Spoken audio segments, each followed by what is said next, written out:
अस्सलाम वालेकुम, आदाब, वेलकम डियर स्टूडेंट्स। आज हम कंटिन्यू करेंगे फंडामेंटल प्रिंसिपल ऑफ काउंटिंग को। ठीक है, तो लास्ट लेक्चर में मैंने थोड़ी सी इंट्रोडक्शन दी थी what is fundamental principle of counting. आज हम इसको डिटेल में एक्सप्लेन करेंगे और इस पे एग्जांपल्स भी सॉल्व करेंगे। ठीक है, बहुत ही अहम टॉपिक है। देखो, स्टार्ट मैं करूँगा एक एग्जाम्पल से, इसी से आपको ये अंडरस्टैंड हो जाएगा। एग्जाम्पल हम कुछ इस तरह से लेंगे। मान लो आपके घर में दो रूम्स को पेंट करना है। ठीक है, लेट्स अज्यूम दैट। ठीक है, तो अब आपके आइडिया दिमाग में ये आइडिया है, भाई हमें घर के दो कमरों को पेंट करना है, तो हमारे पास अवेलेबल कलर्स क्या है। ठीक है, तो आप ने डिसाइड किया है, नहीं भाई इसको मुझे पहले वाले रूम को ब्लू या रेड पेंट करना है। ठीक है, और दूसरे वाले का आपके दिमाग में चल रहा है भाई ग्रीन, वायलेट और पिंक मान लो। ठीक है, तो अब आपके पास लेकिन काम क्या करना है, काम करना है दोनों रूम्स को पेंट करना है। ठीक है, बात समझना मेरी। I am explaining this fundamental principle of counting. ठीक है, तो हम क्या करेंगे, तो इसके लिए पहले रूम के लिए आपके पास दो ऑप्शन है और दूसरे रूम के लिए आपके पास तीन ऑप्शन है। अब क्वेश्चन हमारा कुछ इस तरह से, आपको रंग करना है, दोनों कमरों का पेंट करना है, तो पॉसिबल कितनी वेज है, कितने तरीकों से आप अपने इस दोनों रूम्स को पेंट करवा सकते हो। ठीक है, तो देखो क्या पॉसिबिलिटीज़ है। मान लो हम पहले वाले रूम को, मान लो इसने डिसाइड किया ब्लू करेंगे और दूसरे को ग्रीन, तो एक ऑप्शन ये आ गया ब्लू ग्रीन। दूसरा ऑप्शन आएगा ब्लू वायलेट भी आ सकता है, यहाँ से वायलेट कर सकते हैं, या पहले रूम को आपने फिर से ब्लू किया और तीसरे को आपने किया पिंक से। अब लेकिन ये भी एक पॉसिबिलिटी है ना, अब यहाँ से आप पहले रूम को रेड कर रहे हो पेंट और दूसरे को ग्रीन, अब उसी तरह रेड दूसरे को वायलेट, पहले को रेड फिर pink. Actually what we are listing here, हम क्या कर रहे हैं, हम सारे पॉसिबिलिटीज लिखे, हमें ढूंढना भी है ना। हमारा मसला क्या है, मकसद क्या है भाई, हमें दोनों रूम्स को पेंट करना है, कितने पॉसिबल वेज हैं, कितनी पॉसिबल कम्बिनेशंस बन सकती है कलर्स की।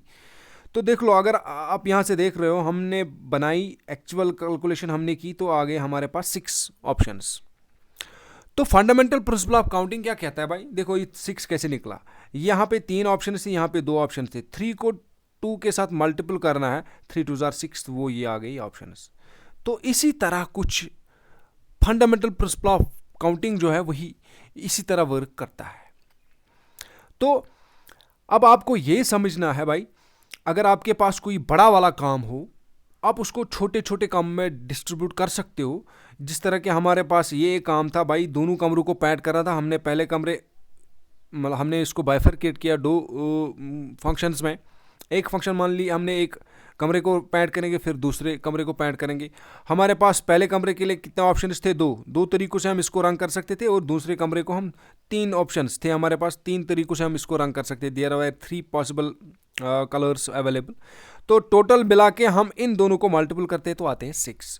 तो इसी तरह से fundamental principle of counting work करता है। फंडामेंटल प्रिंसिपल ऑफ काउंटिंग क्या बोलता है भाई, अगर आपके पास कोई काम, if one operation can be perform in m ways, m ways mean जैसे कि आपने अब बोला अभी 2 वेज, एक कमरे को पेंट करेंगे, फॉलोड बाय अदर, दूसरा काम इन एन वेज, दूसरा काम अभी आपने किया, दूसरे कमरे को पेंट कर रहा था, 3 वेज किया था, तो वही हमें एक को मैं रिप्रेजेंट करूंगा इन जनरल एम, दूसरे को एन।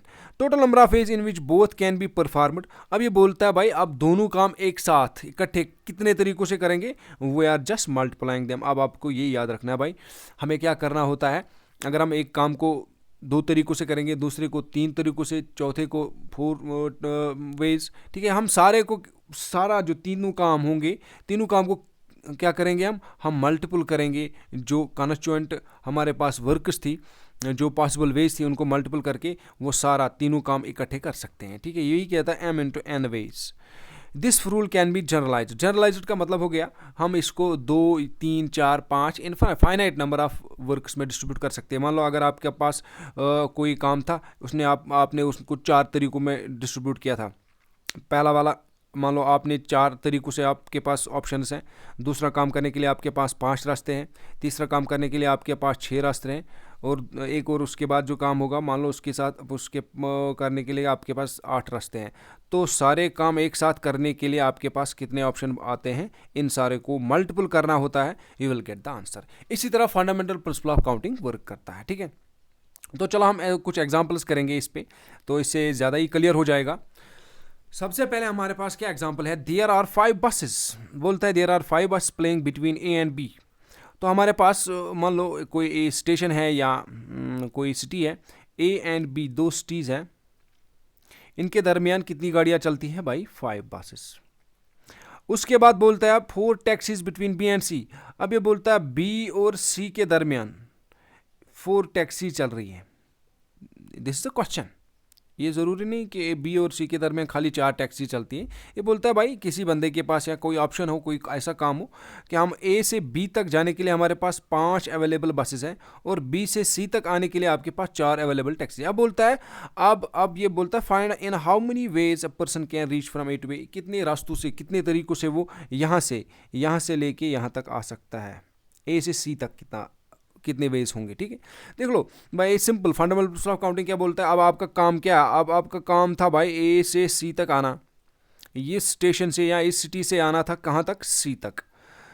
तो लेकिन आपके पास आपने क्या किया, इस काम को आपने डिस्ट्रीब्यूट किया, यानी आपको घर जाना है। पहले ये तो कल मैंने बताया था लास्ट लेक्चर में, घर जाना है भाई, पहले मार्केट तक जाने के लिए देखेंगे, फिर मार्केट से घर, मान लो आप कहीं स्कूल पे हो, किसी इंस्टीट्यूशन में हो, इंस्टीट्यूशन से घर जाना है, तो पहले आप मार्केट तक जाएंगे, मार्केट से घर आएंगे, ठीक है। तो ये जो घर इंस्टीट्यूशन से आपको घर आना है, इस काम को आपने 2 हिस्सों में डिस्ट्रीब्यूट किया, पहले मार्केट तक जाएंगे, फिर मार्केट से घर, ठीक है। तो इसी तरह इस बंदे को मान लो यहाँ से पहुँचना था घर सी, तो इसने क्या किया, पहले ये यहाँ से यहाँ तक आ गया, कोई स्टेशन होगा, और फिर यहाँ से यहाँ तक आ गया। यहाँ से ए से बी तक कितने ऑप्शन है, 5, और बी से कितने थे, बी से सी तक कितने वेज थे हमारे पास, 4। तो मैंने बोला फंडामेंटल प्रिंसिपल ऑफ काउंटिंग बोलता है यार इन दोनों कामों को हम अगर एक साथ करेंगे, क्योंकि कर रहे हैं ना, ए से सी तक आना है, इसमें ए से बी तक भी, अब आपको इंस्टीट्यूशन से घर आना है, तो इसमें क्या आएगा, इसमें आपका ये मार्केट वाला भी ऑप्शन भी कवर हो जाएगा, और फिर यहाँ से यहाँ तक रास्ता लेंगे और घर भी आएंगे, ठीक है। तो हमने क्या किया, इस काम को 2 हिस्सों में डिस्ट्रीब्यूट किया, और एक के पास 5 ऑप्शन थे, दूसरे के पास 4, 5 4 20 आंसर है इसका। तो बिल्कुल सिंपल सा फंडा है भाई, ज़्यादा कुछ याद रखने की ज़रूरत नहीं। अब आपके पास अगर कुछ ऐसी सिचुएशन होगी, आप एक काम इतने तरीक़ों से कर रहे हो, दूसरा काम इतने तरीक़ों से, दोनों इकट्ठे कितने तरीक़ों से करोगे, इनको मल्टीपल कर लो, सिंपली आपको मल्टीपल करना है। यही बोलता है फंडामेंटल प्रिंसिपल ऑफ काउंटिंग, ठीक है। देखो एक और अहम एग्जाम्पल है, वेरी इंपॉर्टेंट, ये आपके दिमाग में भी होगी। देखो यहाँ पे बोलता है how many phone numbers can be for the Jio series having code 7006। जिस तरह मैंने इंट्रोडक्शन में बोला था आपको, ये क्या बोल रहा है एक्चुअली, अब आपके पास है ना, हर एक के पास होगा, मेरे पास है ये 7006 का कोड का जियो नंबर। ये बोलता है भाई अब मुझे बताओ इस सीरीज के कितने नंबर्स हो सकते हैं, कितने नंबर्स हो सकते हैं। मैंने कल बताया आपको, एक फ़ोन नंबर होता है 10 डिजिट्स का, 10 डिजिट्स का एक फ़ोन नंबर होता है, ठीक है। अब क्या है आपके पास, अब आपके पास ये नंबर बनाना है, अब आपके पास ये काम क्या है, ये पूरा नंबर बनाना है भाई, ये कंप्लीट नंबर बनाना है आपको, this is a whole function. इस काम को आप छोटे छोटे हिस्सों में तकसीम कर रहे हो। देखो कैसे, पहले इस डिजिट को हम फिल करेंगे, इसके पास कितने रास्ते हैं, फिर इसके पास कितने ऑप्शन है, सिमिलरली यहाँ पे आएंगे, यहाँ पे आएंगे, यहाँ पे आएंगे। अब देख लो भाई, अब आप नंबर्स बना रहे हो, इस यहाँ पे कौन सा नंबर लोगे, कोई रेस्ट्रिक्शन नहीं, यहाँ पे 0 भी आ सकता है, यहाँ पे 1 भी आ सकता है, 2 भी आ सकता है, 3 भी आ सकता है, 9 तक ले सकते हैं हम। 10 नहीं आएगा क्योंकि 10 नहीं ले सकते हम, क्योंकि एक डिजिट होता है यहाँ पे। तो ये 0 1 2 3 4 5 6 7 8 9 10। तो इसके पास कितने ऑप्शंस है भाई, इसको पहले डिजिट को सिलेक्ट करने के लिए आपके पास 10 ऑप्शंस है। सिमिलरली यहाँ पे आएंगे, अगर आपने यहाँ पे मान लो यहाँ पे 2 ले लिया, ये नंबर आपने फिल कर लिया, यहाँ पे आपने 2 ले लिया, इस तरह आपने यहाँ पे 2 कर दिया, क्या आप 2 यहाँ पे इस्तेमाल कर सकते हो फिर से? क्या नंबर में यहाँ पे भी 2 आ सकता है? हाँ बिल्कुल आ सकता है। फ़ोन नंबर में यहाँ पे 2, यहाँ पे भी 2 आ सकता है। तो मेरे कहने का मतलब है, अब ये जो नंबर है यहाँ पे आप क्या लिख सकते हो, यहाँ पे भी आपके पास 10 ऑप्शन, 0 1 2 3 4 5 6 7 और 9 तक पूरे ऑप्शंस। यहाँ पे भी आपके पास 10 ऑप्शंस बनते हैं। सिमिलरली यहाँ पे भी 10 ऑप्शंस, यहाँ पे भी 10 ऑप्शंस, यहाँ पे भी 10 ऑप्शंस और यहाँ पे भी 10 ऑप्शंस। तो ये हमने पहले जो हमारा काम था, हमारे पास क्या काम था, 6 नंबर्स को हमें सिलेक्ट करना था। हमने इस पहले एक नंबर ढूंढ दिया, फिर दूसरा, फिर तीसरा, फिर चौथा, फिर फिफ्थ, फिर सिक्स्थ। तो हर एक के पास 10 ऑप्शन से सारा काम कितने तरीकों से हम करेंगे, इनको मल्टीपल करना है भाई। 10 इंटू 10 इंटू कितने टाइम्स 10 आएगा, 6 टाइम्स। यहाँ पे मैं लिखा 10 into 10 into 10 into 10 into 10 6 times, तो ये आएगा 10 और इसके साथ 6 जीरो आएंगे, तो 10 लाख नंबर्स। आई होप पर उतने आएगा, 1 10 100 1000 10 लाख 10 लाख। तो अब आपको ये याद रखना है, एक सीरीज के कितने नंबर्स होते हैं, 10 लाख नंबर्स। वही तो मैं कल बता रहा था ना, आप इस तरीके से आप कर सकते हो। एक और कोड होता है जियो का, यहाँ पे शायद 6005। तो ये सीरीज भी शायद खत्म हो गई, इसके भी 10 लाख नंबर्स निकल गए हैं, ठीक है। इसी तरह जो भी कोई सीरीज आती है, चाहे कोई भी कंपनी की हो, whether it is Airtel, whether it is Jio, तो एक सीरीज में आप निकाल सकते हो कितने पॉसिबल नंबर्स हो सकते हैं, उसमें कितने रजिस्ट्रेशन कर सकते हैं, 10 लाख, ठीक है। तो ये दिस एन इंपॉर्टेंट क्वेश्चन। एक और क्वेश्चन यहाँ पे, हाउ मेनी, देखो अब बहुत ही इंपॉर्टेंट क्वेश्चन आ रहे हैं। How many 3-digit odd numbers can be formed by using digits 2 3 4 5 6 7, है ना। बहुत मजेदार क्वेश्चन है। ये बोलता है भाई इतना आप इस्तेमाल कर लो, बस इतने ऑप्शन है आपके पास। कितने ऑप्शन है, 2 3 4 5 6 7, तो ये कुल मिला के 6 ऑप्शन है आपके पास टोटल। ये बोलता है खाली इन 6 को आप इस्तेमाल कर लो। बनाना क्या आपको, 3 डिजिट, 3 डिजिट वाला नंबर बनाना है। एक डिजिट मान लिया हमने, दूसरा, फिर तीसरा, ऐसे ही, ठीक है। बोलता है how many 3 digit odd numbers, ये बोलता है ऑड नंबर्स, ठीक है। ऑड नंबर्स आपको बनाने, ठीक है। यहाँ पे मैं शायद क्वेश्चन में यहाँ पे मैं भूल गया, मैंने सारे नंबर्स पॉसिबल बनाए हैं, ठीक है, कितने हैं, ठीक है। मैं ऑड नंबर्स भी सिखाऊंगा आपको। पहले हम देखेंगे how many 3 digit numbers can be formed. दोनों क्वेश्चन करेंगे हम साथ में। 3 डिजिट नंबर्स कितने हम बना सकते हैं, देखो जब हम नंबर बनाते हैं 3, तो यहाँ पे हमें इस्तेमाल क्या करना है, 2 करना है, 3 करना है, 4 करना है, 5 और 6। तो मैं एक नंबर लूँगा 2, दूसरा भी 2 ले सकते हैं हम, तीसरा भी 2 ले सकते हैं भाई, कोई रेस्ट्रिक्शन नहीं है, क्योंकि ये एक नंबर बन सकता है ना। क्योंकि यहाँ पे लिखा ही इसने रेपिटेशन अलाउड और नॉट, इसने कुछ नहीं लिखा। रेपिटेशन कर भी सकते हो, रेपिटेशन नहीं भी कर सकते हो, आप आपकी मर्जी है, ठीक है। देख लो भाई, तो मेरा कहने का मतलब ये है भाई, आपको ये 2 जो यहाँ पे है ना, इसको आप इस्तेमाल कर सकते हो रेपिटेटिव टाइम्स। यहाँ पे भी कर सकते हो, यहाँ पे भी कर सकते हो। रेपिटेशन इज अलाउड, इतना मेरा कहने का मकसद है, रेपिटेशन इज अलाउड। अगर जब आप आगे पढ़ेंगे ना, कहीं के पे आपको दिखेगा रेपिटेशन इज नॉट अलाउड, तो उस टाइम आपको दिमाग में रखना है भाई नहीं, रेपिटेशन इज नॉट अलाउड, तो हम ये 2 अगर हमने इस्तेमाल किया तो यहाँ हम नहीं ले सकते, यहाँ हम नहीं ले सकते, ठीक है।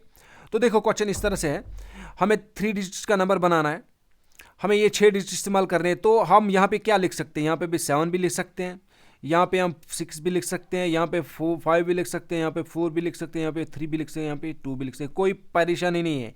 तो ये नंबर फिल करने के लिए आपके पास 6 ऑप्शन है।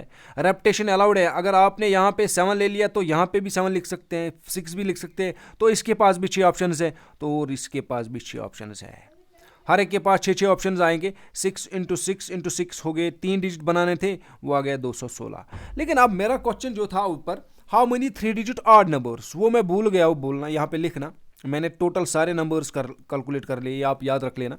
अब हम ऑड नंबर्स बनाएंगे। देखो ऑड नंबर में क्या होता है, ऑड नंबर आप कैसे पहचानोगे, ऑड नंबर में जो वन्स प्लेस होती है ना, हमें 3 डिजिट बनाना होता है, 1 2 3, इसको बोलते हैं वन्स प्लेस। वन्स प्लेस, ऐसे वन्स प्लेस। तो इस वन्स प्लेस में एक प्रॉपर्टी होती है, उस प्रॉपर्टी से हम इसको बोल सकते हैं भाई, ये चाहे यहाँ पे क्या हो, ये यहाँ पे कोई परेशानी नहीं, यहाँ पे कुछ भी लिख सकते हैं। अगर कोई नंबर इवन या ऑड हो वो यूनिट्स प्लेस से पहचाना जाता है। अगर आपने भाई यहाँ पे कोई इवन नंबर लिख लिया, इवन नंबर बोले तो 2 4 6 8 0, यहाँ पे आपने लिखा 0 2, इस साइड पे 0 2 4 6 8, बात समझना मेरी, तो ये इवन नंबर बन गया।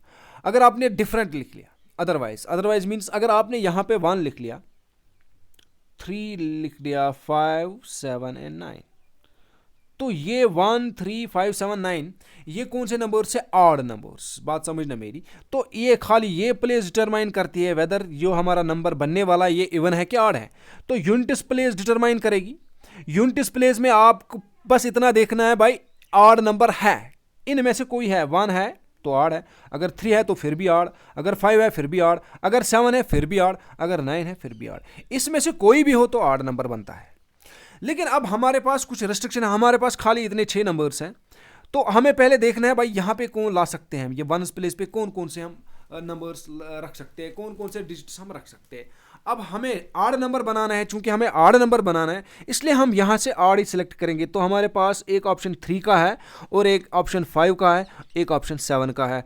तो भाई साहब जो हमारा यूनिट्स प्लेस है इसके पास खाली 3 ऑप्शन बचते हैं, खाली 3 ऑप्शन बचते हैं। या हम 3 लेंगे, या हम 5 लेंगे, या हम 7 लेंगे। अगर आपने 3 लिया तो कोई भी नंबर आएगा, तो लास्ट में 3 आ गए तो ऑड। अगर आपने लास्ट में 5 ले लिया तो any number ending with that digit 5 is odd. And अगर आपने लास्ट में 7 लिए, any number ending with the digit 7 is also odd. तो ऑड बनाने के लिए हमारे पास यहाँ से अकॉर्डिंग टू दिस क्वेश्चन खाली 3 रास्ते हैं। तो यहाँ पे हम खाली 3 ऑप्शन है हमारे पास। मैं 3 नहीं लिख रहा हूँ, इट मीन्स हमारे पास 3 रास्ते हैं। लेकिन यहाँ पे कोई परेशानी नहीं है, यहाँ पे हम कोई कुछ भी ले सकते हैं। हमारे पास कितने ऑप्शन अवेलेबल थे? 6, और इसके पास भी 6। 6 × 6 × 3 इसको मल्टीपल करेंगे 36 × 3, तो ये इसका आधा आना चाहिए। देखते हैं 6 3 = 18, 3 3 = 9, हो गया 10। तो आप देख लो 108 ये इसका हाफ है ना, तो हाफ इसके ऑड होंगे, ज़रूरी सी बात है, ठीक है। तो ये हो गया एक और क्वेश्चन। हमने ऑड भी ढूंढ लिए, हमने इवन भी ढूंढ लिए, इवन ऑड भी ढूंढ सकते हैं, ऑड हाफ होंगे, इवन हाफ होंगे, टोटल 216 है। तो आपकी मर्जी किस तरीके से करोगे, मैंने दोनों रास्ते बताए आपको, ठीक है। एक और अहम क्वेश्चन है यहाँ पे, how many 3 digit numbers can be formed using the digits 1 2 3 4 5 6। 6 digits आपके पास है। अब देख लो, अब मैंने क्वेश्चन को थोड़ा इंटरेस्टिंग बनाया है। Repetition of digits is allowed, ये बोलते हैं आप रिपीटेडली इस्तेमाल कर सकते हो। एक बार आपने 1 इस्तेमाल किया, दूसरी बार भी कर सकते हैं, तीसरी बार भी कर सकते हैं। कितने डिजिट्स इस्तेमाल कर रहे हैं? 3 डिजिट्स। यहाँ पे repetition of digits not allowed, बोलता है नहीं, अब की बार आपकी रेपिटेशन अलाउड नहीं। एक बार आपने 1 ले लिया तो आप दूसरी टाइम ये इस तरह के, मतलब रेपिटेशन का मतलब है अगर आपने 1 2 3 लिख लिया, यहाँ पे देख लो 1 एक ही बार आ रहा है, 2 एक बार आ रहा है, 3 एक बार आ रहा है। इसी तरह बोलते हैं रेपिटेशन और नॉट अलाउड। तो हम 1 को एक ही बार इस्तेमाल करेंगे, 2 को एक ही बार, 3 को भी एक ही बार, ठीक है। We need find even number, से बोलता है आप इवन नंबर ढूंढ लो। रेपिटेशन अलाउड और नॉट अलाउड, ये बोलता है दोनों हिस्सों में। अगर आपने रेपिटेशन अलाउड की तो उस टाइम इवन नंबर्स ढूंढ लो कितने आएंगे, अगर अलाउ नहीं की उस टाइम भी ढूंढ लो। तो इस क्वेश्चन में एक्चुअली 4 क्वेश्चन छुपे हैं, एक एक करके देखते हैं।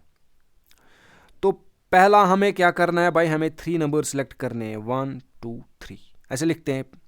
अब हमें लिखना है यहाँ पे कितने ऑप्शंस आएंगे, यहाँ पे कितने ऑप्शंस आएंगे, यहाँ पे। पहले हमें खाली क्या करना है, हमें इन जनरल सारे नंबर ढूंढने हैं। Repetition is allowed, repetition allowed भी है। तो हमारे पास टोटल कितने ऑप्शंस हैं? 6 नंबर्स हैं। तो इसके पास 6 रास्ते हैं, इसके पास भी 6 रास्ते हैं, इसके पास भी 6 रास्ते हैं, क्योंकि रेपिटेशन इज अलाउड। अगर आपने यहाँ पे कोई एक नंबर इस्तेमाल किया तो बाकी यहाँ पे उस नंबर को फिर से इस्तेमाल कर सकते हैं। इसके पास भी 6 ऑप्शन है और इसके पास भी 6 ऑप्शन है। 6 × 6 × 6 हो गया 216, रेपिटेशन अलाउड, यानी पे मैंने आंसर लिखा है। अब दूसरे पार्ट में बोलता है रेपिटेशन इज नॉट अलाउड। देखो भाई मतलब क्या हो गया, मतलब अगर आप यहाँ से कोई 3 डिजिट का नंबर ढूंढ रहे हो, हमने कोई नंबर ढूंढ लिया 2 3 और 4, ये एक 3 डिजिट नंबर है। अगर आपने यहाँ पे 4 फिर से लिख लिया तो भाई आपने गलती कर ली, क्योंकि रेपिटेशन इज नॉट अलाउड। मतलब हो गया 4 यहाँ पे फिर से इस्तेमाल, 4 एक ही बार इस्तेमाल होगा, एक नंबर एक ही बार इस्तेमाल होगा, ठीक है, बात समझना मेरी। अब देख लो हम क्या करेंगे, 3 डिजिट नंबर चाहिए, 3 डिजिट नंबर चाहिए। अब यहाँ पे ये ज़रूरी नहीं मैं यहाँ से स्टार्ट करता हूँ, आप यहाँ से स्टार्ट कर सकते हैं, कोई बात नहीं। चलो मैं यहाँ से फिर से स्टार्ट करूँगा। अब यहाँ पे क्या लिख सकते हो आप, आपको 3 डिजिट नंबर बनाना है, ये नंबर इस्तेमाल कर रहे हैं, यहाँ पे क्या लिख सकते हो? बोलेंगे सर 1 भी लिख सकते हैं, 2 भी लिख सकते हैं, 3 भी, 4 भी, 5 भी, 6 भी। तो सर भाई साहब इसके पास 6 ऑप्शंस आ गए। अब आपने कोई नंबर इस्तेमाल कर लिया, अब पता नहीं, क्योंकि आप यहाँ पे आपके पास 6 ऑप्शन है, आप पता नहीं कोई नंबर आपने इस्तेमाल किया। मान लो आपने 1 इस्तेमाल कर लिया, अब यहाँ पे एक नंबर सेलेक्ट करना है। अब आपने एक ऑलरेडी इस्तेमाल किया, रेपिटेशन अलाउड नहीं। अब वहाँ पे कितने नंबर बचे हैं, फिर 5। तो अब इसके पास खाली 5 ऑप्शन बचे हैं। अब कितने इस्तेमाल किए आपने, 2 डिजिट इस्तेमाल किए यहाँ से। यहाँ पे कितने बचे, अब 4। अब इसके पास खाली 4 ऑप्शन बनते हैं। इसको बोलते हैं रेपिटेशन नॉट अलाउड। जब रेपिटेशन अलाउड नहीं होती है ना, उस टाइम हमने अगर पहले वाले को 6 ऑप्शन दिए तो दूसरे को खाली 5 बचेंगे और फिर तीसरे को खाली 4 ऑप्शन बचेंगे। इनको मल्टीपल करेंगे, 6 इंटू 5 इंटू 4, 6 पंजे 30, 4 तिया 12, 120 आ गए यहाँ से आंसर। लेकिन अब तीसरा ऑप्शन जो बोलता है भाई इवन नंबर ढूंढ लो, रेपिटेशन अलाउड है। इवन नंबर ढूंढेंगे, इवन नंबर यहाँ से पता चलेगा। यहाँ पे 0 होना चाहिए, 2 होना चाहिए, 4, 6, 8, इनमें से कोई हो तो इवन। लेकिन हमें ये इस्तेमाल करना है, इसमें से कौन कौन ले सकते हैं हम, 2 ले सकते हैं, 4 ले सकते हैं, 6। तो भाई बोलेंगे भाई यहाँ सर यहाँ पे खाली 3 ऑप्शन है। तो आपने यूनिट्स प्लेस फिल कर ली। अब यहाँ पे कोई रेस्ट्रिक्शन नहीं होती है। जब हम, मैंने वो भी बोला आपको, जब आप इवन नंबर फाइंड कर रहे हो या ऑड नंबर फाइंड कर रहे हो, तो एक और तरीका ये भी, आपने सारे निकाले तो इसको डिवाइड करेंगे 2 तो ये निकल आएगा, ठीक है। लेकिन यहाँ से भी कर सकते हैं। आपके पास खाली कितने ऑप्शन, टोटल ऑप्शंस आपके पास ये पहला यूनिट फिल करने के लिए, क्योंकि इवन आना चाहिए, इवन आपके पास 2, 4, 6 है तो 3 ऑप्शंस। लेकिन रेपिटेशन अलाउड है। अब यहाँ पे क्या लिख सकते हैं, यहाँ पे कुछ भी लिख सकते हैं, यहाँ पे 6 में से कोई भी लिख सकते हैं। रेपिटेशन अलाउड है, आपने एक इस्तेमाल किया कोई फ़र्क नहीं पड़ता है आपको, आप फिर उसको दोबारा यहाँ इस्तेमाल कर सकते हो, फिर दोबारा यहाँ इस्तेमाल कर सकते हो। 6 6 36 इंटू 3, ये आ गया 108, ठीक है। अब बोलता है रेपिटेशन नॉट अलाउड। यहाँ पे रेपिटेशन अलाउड नहीं थी, ये देख लो। इसको हाफ करेंगे, 120 को हाफ करेंगे तो कितना आएगा, 60। तो ये आंसर आ गया इवन, ठीक है, क्योंकि यहाँ पे रेपिटेशन अलाउड नहीं थी। अब रेपिटेशन तो रेपिटेशन अलाउड नहीं थी तो 120 नंबर आ गए, तो उसमें से कितने इवन होंगे, हाफ होंगे, तो 60 आएगा, वो भी आंसर। इस तरीके से आप इवन भी निकाल सकते, लेकिन हम सीधे यहाँ से निकालेंगे। इवन चाहिए आपको भाई, लास्ट में आप क्या लिख सकते हो, 2 लिख सकते हो, 4 लिख सकते हो, 6 लिख सकते हो, तो 3 ऑप्शंस। अब देख लो, एक नंबर आपने इस्तेमाल कर लिया यहाँ से, रेपिटेशन अलाउड नहीं है, तो इसके पास बचे कितने ऑप्शंस, 5। इसके पास कितने ऑप्शंस बचते हैं, 4। बात समझ रहे हैं ना। यहाँ से पहले हम यूनिट्स प्लेस सेलेक्ट करेंगे। यूनिट्स प्लेस के लिए आपके पास आपको इवन नंबर आना चाहिए। 3 ऑप्शंस है, 2, 4, 6, तो 3 रास्ते हैं, इसको मैंने लिख लिया। अब मैंने इसके पास 5 क्यों लिख दिए, 5 इसलिए लिख लिए यहाँ पे 5, इसके पास खाली 5 ऑप्शन है। क्यों, हमने क्या करना है, रेपिटेशन नॉट अलाउड, अलाउ नहीं है, इसका मतलब यहाँ पे कोई इस्तेमाल कर लिया। अब बाकी बचे 5, यहाँ पे 5 ही ऑप्शन रहेंगे, यहाँ पे फिर 4 ही ऑप्शन, क्योंकि यहाँ तक 2 इस्तेमाल कर ले। 5 4 20, 3 60, ये आ गया आंसर। तो इस तरह वर्क करता है फंडामेंटल प्रिंसिपल ऑफ काउंटिंग, ठीक है। एक और क्वेश्चन मैंने यहाँ पे जल्दी जल्दी करेंगे इसको। देखो क्वेश्चन क्या है, how many 4-letter code can be formed using 10 letters of English alphabet if no letter can be repeated. ये बोलता है जो इंग्लिश अल्फ़ाबेट के 10 लेटर्स है ना, ABCDE FGHIJ, पूरे पास 10 आ गए। तो ये 10 इस्तेमाल करने हैं आपको। इसमें बोलता है if no letter can be repeat नहीं करने, आपको 4-letter कोड बनाना है। 4 लेटर, 4 लेटर्स का एक कोड बनाना है, हम बना रहे हैं कोड। तो अब इसके पास, ये यहाँ से स्टार्ट कर लो, यहाँ से इसके पास कितने ऑप्शन, यहाँ पे क्या लिख सकते हो, रेपिटेशन अलाउड नहीं है, यहाँ पे आप कोई भी लिख सकते हो। ये कितने नंबर, कितने अल्फ़ाबेट्स है आपके पास 10 अल्फ़ाबेट्स है, कोई भी लिख सकते हैं ना। अब आपने एक इस्तेमाल कर लिया, मान लो ए इस्तेमाल कर लिया, अब यहाँ पे खाली कितने बचे, अब आपके पास 9 ऑप्शंस। अब मान लो आपने ये ई इस्तेमाल कर लिया यहाँ पे, अब आपके पास कितने ऑप्शंस बचे, 8 ऑप्शंस। मान लो ये एच इस्तेमाल कर लिया, अब आपने, आपके पास बचे 7 ऑप्शंस। इसको मल्टीपल करेंगे, 10 इंटू 9 इंटू 7 इंटू 8, ये आ गया 5040। इस तरह निकालते हैं आंसर, ठीक है। एक और ऑप्शन मैंने दिया यहाँ पे, एक और क्वेश्चन दिया मैंने यहाँ पे। देखो अब एक और क्वेश्चन है इसमें, how many 4-letter codes are there if each code will start with vowel. अब थोड़ा सा इंटरेस्टिंग बन रहा है। ये बोलता है भाई, अब यही क्वेश्चन जो है, आपको जो पहले 10 लेटर्स इस्तेमाल करने थे, ये बोलता है आप ऐसा कोड बना लो जिस कोड को स्टार्ट करते हो आप वावेल से। तो हम फिर से लिखेंगे उनको, आपको समझाने के लिए, नेसेसरी नहीं है, अगर आपको याद रहेगा, ऐसे ही दिमाग में आएगा कितने वावेल थे पहले 10 लेटर्स में, कितने वावेल आएंगे वो आप निकाल सकते हैं। शायद 2 आएंगे, ABCDE, ये 5 हो गए, FGHIJ। तो ये 10 लेटर इस्तेमाल कर रहे हैं भाई, लेकिन अब आपका जो कोड है वो स्टार्ट होगा वावेल से, स्टार्टिंग करनी है वावेल से। यहां से वावेल हमारे पास ऑप्शन है ए, ई, आई, 3 वावेल आ गए, ठीक है। तो इसको, और ये बोलता है if there code will start with vowel, ठीक है। Repeat, no letter can be repeated, ये भी याद रखना है, लेटर को रिपीट नहीं करना है, ठीक है। अब मान लो आपको पहले कौन सा नंबर सेलेक्ट करना है, कौन सा अल्फ़ाबेट सेलेक्ट करना है, वावेल। तो वावेल सेलेक्ट करने के लिए आप ए लिख सकते हैं, आप ई लिख सकते हैं, आप आई लिख सकते हैं ना। तो इस पहले लेटर को सिलेक्ट करने के लिए आपके पास 3 ऑप्शंस है, ठीक है। यहाँ पे कोई परेशानी नहीं, यहाँ पे कुछ भी लिख सकते हैं, ठीक है। लेकिन रेपिटेशन चूंकि अलाउड नहीं, मान लो आपने इन 3 वावल में से एक को सिलेक्ट कर लिया, हम एक कॉम्बिनेशन की बात कर रहे हैं, एक अरेंजमेंट की बात कर रहे हैं, मान लो आपने इस आई को सिलेक्ट कर लिया। अब इसके पास कितने ऑप्शन रह गए, वहां पे खाली 9, रेपिटेशन अलाउड नहीं है। अब मान लो इस जे को आपने इस्तेमाल किया, इसके पास बचे 8, इस जी को इस्तेमाल किया, इसके पास बचे 7। इनको मल्टीपल करेंगे, मल्टीपल करके आपके पास आएगा ये आंसर 1512, ठीक है। तो इस तरह से वर्क करता है permutation and combination. I hope कि आपने ये लेक्चर अच्छे से अंडरस्टैंड किया होगा। बहुत आसान है, बहुत ही सिंपल है, इस पे आप कोई भी किसी तरह के ऑब्जेक्टिव भी सॉल्व कर सकते हैं। आगे हमें परम्यूटेशन पढ़नी है। परम्यूटेशन में क्या करना है, permutation is same like this fundamental principle of counting, but in some cases we will assume there repetition is not allowed. अक्सर हम वहाँ पे यही करेंगे, हमारे पास डिफरेंट ऑब्जेक्ट्स होंगे, हम रेपिटेशन को अलाउ नहीं करेंगे वहाँ पे। कुछ फार्मूलाज मैं बताऊँगा आपको और एग्जाम्पल सॉल्व करेंगे तो और ज़्यादा अंडरस्टैंड हो जाएगा। बस ये परम्यूटेशन कॉम्बिनेशन इसमें ज़्यादा ये ज़्यादा लेंथी तो है ही नहीं, इसमें कुछ 2-4 लेक्चर लगेंगे। लेकिन इसमें एक लास्ट में आता है बायनॉमियल थ्योरम। बायनॉमियल थ्योरम थोड़ी लेंथी हो सकती है मे बी, लेकिन आई विल ट्राई, क्योंकि बायनॉमियल थ्योरम सारी यही पे डिपेंड है, इसी पे डिपेंडेंट है, परम्यूटेशन कॉम्बिनेशन पे, ठीक है। Thanks my dear.